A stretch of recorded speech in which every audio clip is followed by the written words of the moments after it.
Now, let's go on to our all-star panel tonight here. Joining me now is former Speaker of the House, you know her well, folks, Bronwyn Bishop, and Sky News contributor and Daily Telegraph columnist and great friend of mine, Joe Hildebrand. Thank you, my friend. Bronwyn, Joe, we've got so much here to talk about, but I really think that all of this fascinating stuff that's happening behind the scenes, as well as in front of the cameras over this issue of the super tax, is absolutely fascinating. Now, Jim Chalmers has been sort of portrayed as this kind of modern-day Robin Hood, and he's going out now to get backing from the Greens. Hey, I thought they weren't in coalition.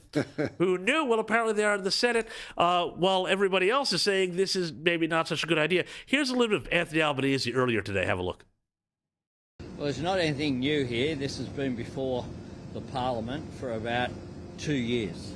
But it hasn't been passed yet, so... Yeah, this has been before the Parliament for about 2 years. So is it fair, though, for those farmers? What we need to do is to make sure that our superannuation system is fair. Bronwyn Bishop, I see you shaking your head Makes about perfect this. sense Now, to me. I don't see why. We see this routine that the Prime Minister does all the time, where he says, oh, well, it's perfectly reasonable. It's before the thing, it's before the Parliament. It's Australian, and that's what we do. Your reaction to that? Look, it makes me just seethe with anger because what I'm seeing is that the Prime Minister and the Treasurer, with a big majority in the lower house, and the Greens as their de facto partners in the Senate, are now so arrogant and so robust in their statements that they can do anything they like, anything at all.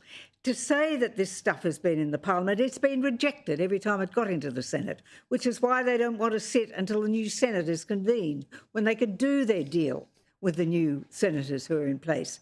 So it just makes my blood boil that the reality of this pernicious and theft tax is going to be forced upon the people because unlike when they'd said they're not going to do any deals with the Greens, they're in bed with them already.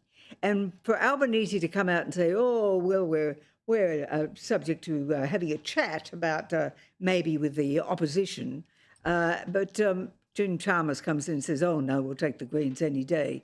So this pernicious tax, which is going to introduce a new concept, which incidentally came from Joe Biden in the first place, of taxing unrealised capital gains, is a principle that has to be opposed and opposed and opposed.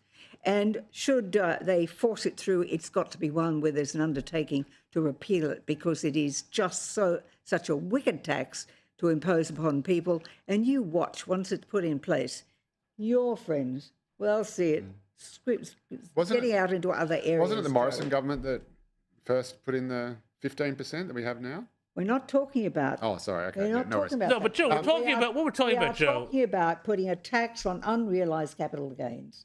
And that is something that has never happened in this country.